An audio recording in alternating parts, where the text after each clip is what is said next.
Assalamualaikum warahmatullahi wabarakatuh. Selamat pagi teman-teman, ketemu lagi bersama saya Nur Habibah. Hari ini kita akan belajar mata pelajaran agama Islam yang berjudul Kisah Keteladanan Nabi Zakaria alaihissalam. Ayo teman-teman, kita simak video pembelajarannya berikut ini. Kisah Keteladanan Nabi Zakaria alaihissalam. Nabi Zakaria alaihissalam adalah kaum Bani Israel yang hidup di Palestina dan lahir pada tahun 91 sebelum Masehi. Beliau merupakan salah satu dari 25 nabi utusan Allah Subhanahu wa Ta'ala yang menerima wahyu untuk dirinya sendiri. Lain Nabi Zakaria alaihissalam, nabi lain yang berasal dari kaum Bani Israel menurut Ibnu Katsir, di antaranya Nabi Yusuf alaihissalam, Nabi Musa alaihissalam, Nabi Harun alaihissalam, Ilyas alaihissalam, Nabi Ilyasa alaihissalam, Nabi Daud alaihissalam, Nabi Sulaiman alaihissalam, Nabi Yahya alaihissalam, dan Nabi Isa alaihissalam. Nabi Zakaria diangkat menjadi nabi oleh Allah Subhanahu wa Ta'ala di usia yang sudah mulai senja, yaitu 90 tahun.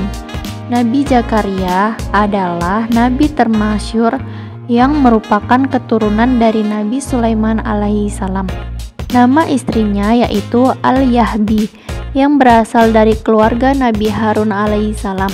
Nama lengkap istri Nabi Zakaria adalah Ilyasya binti Fakut bin Qabil. Nabi Zakaria dan istrinya yang sama-sama keturunan Nabi lalu memiliki anak yang juga diutus oleh Allah Subhanahu wa Ta'ala sebagai nabi, yaitu Nabi Yahya alaihissalam.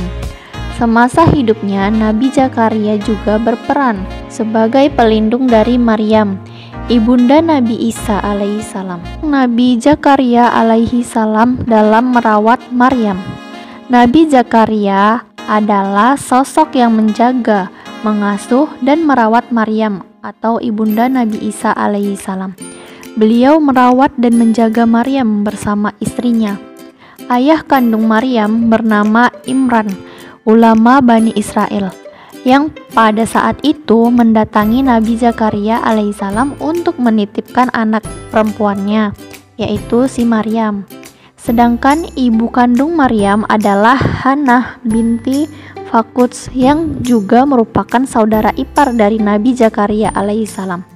Maryam diasuh dan dirawat oleh Nabi Zakaria dan istrinya sejak Maryam masih kecil.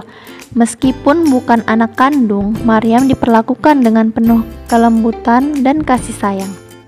Bentuk kasih sayang kepada Maryam salah satunya adalah membuatkan tempat beribadah khususnya untuk Maryam di Baitul Maqdis sekarang, yaitu Masjidil Aqsa. Ruang khusus untuk Maryam melakukan ibadah yang dibuatkan oleh Nabi Zakaria alaihissalam bernama mihrab. Hal tersebut menjadikan Nabi Zakaria alaihissalam sebagai orang pertama yang tercatat dalam membuat mihrab.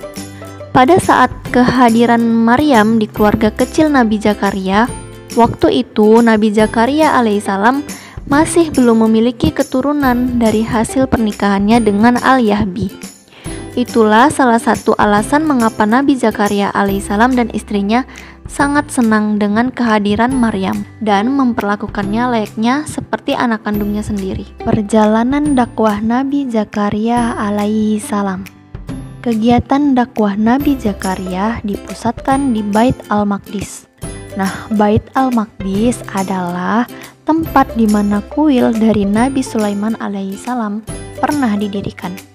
Ciri dari dakwah Nabi Zakaria adalah kelemah lembutan. Beliau pun terkenal memiliki adab untuk berdoa kepada Allah Subhanahu wa Ta'ala dengan lemah lembut. Demikianlah pembelajaran kita hari ini. Ibu harap teman-teman semua dapat memahami materinya. Terima kasih sudah hadir di kelas Ibu. Selanjutnya, jangan lupa mengerjakan latihan di Setara Daring ya teman-teman. Wassalamualaikum warahmatullahi wabarakatuh.